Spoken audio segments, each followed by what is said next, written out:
So I figured I'd give you guys a rapid fire update of what's going on within Israel. Heavy fighting continues and is still ongoing, especially in southern Israel.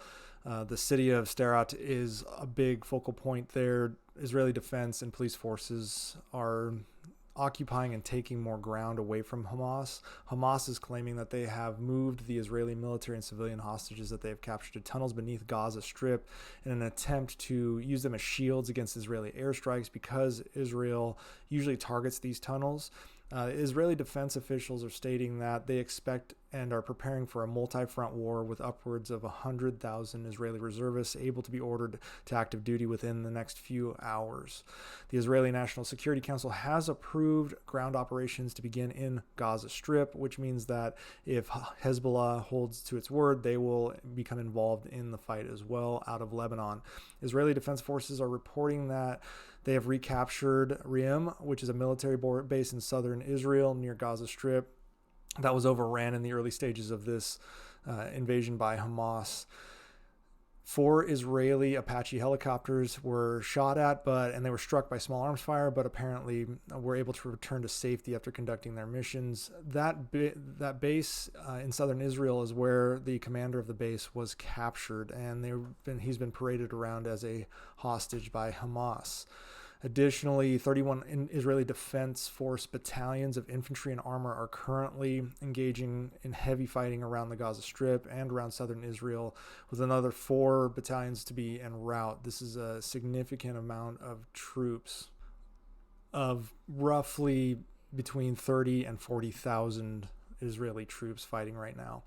Israeli naval ships are engaging and have destroyed a significant number of Hamas speedboats that were attempting to cross across into southern Israel by sea, and Hezbollah fighters on motorcycles continue to approach and gather outside the border fence with Israel in southern Lebanon near the town of Metula. They haven't necessarily been engaged other than in small non-lethal skirmishes, but if there's a movement by Hezbollah into the country, obviously that's going to be a big problem there.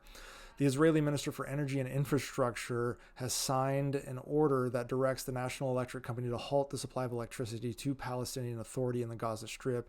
That power comes from Israel and is provided to the Palestinians. Hamas is claiming that the incursions into southern Israel were preceded by a mass jamming effort against the Israelis of both their communications and surveillance systems along the border with Gaza to allow its fighters to slip into the country practically unnoticed. They are likely using Iranian and Russian equipment. The Taliban of Afghanistan has said that they will conquer Jerusalem if the countries of the Middle East will grant them passage to Israel. They would need to cross Iran, Iraq, Jordan, and/or Syria to get there. Palestinian women. There was a Palestinian woman in Jerusalem trying to stab Israeli citizens. She was shot by security forces in the city.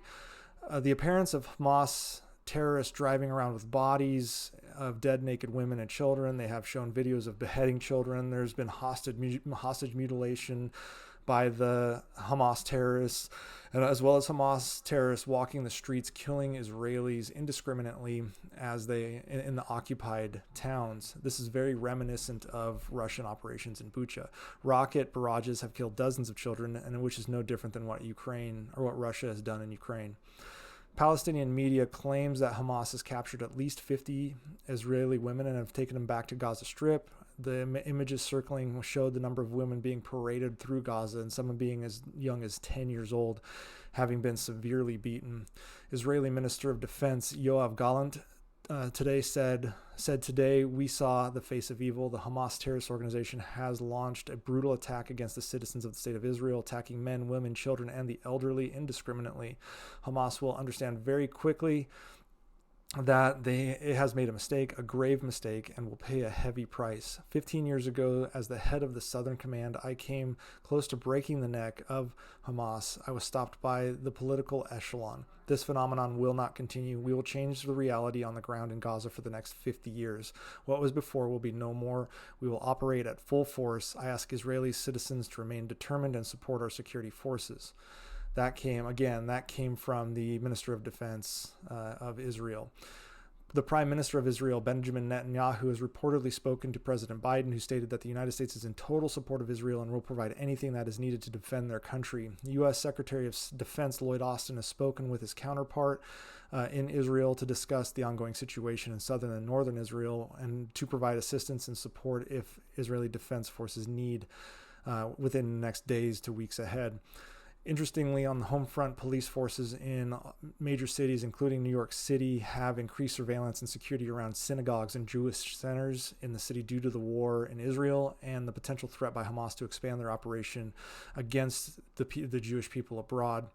Interestingly, also, the Chinese brokered deal between Iran and Saudi is straining heavily. It is likely Russia and Iran were concerned about the upcoming Saudi-Israeli-U.S. security pact, so they are assisting Hamas in driving a wedge between Israel and Saudi Arabia by using Palestine as that Trojan horse. On the other end of things, though, Egypt is providing Hezbollah with intel to Israel.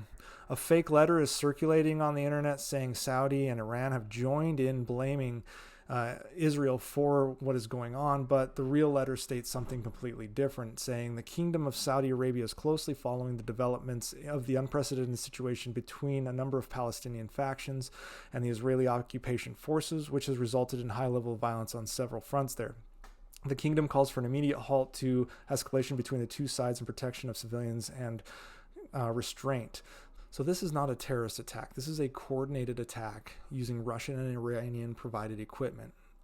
I don't expect a good outcome for Hamas and the Palestinians at this point. Given Israelis' ability to generate massive force and superiority over time, I see full occupation of Gaza and destruction of the Palestinian state taking place in the near future.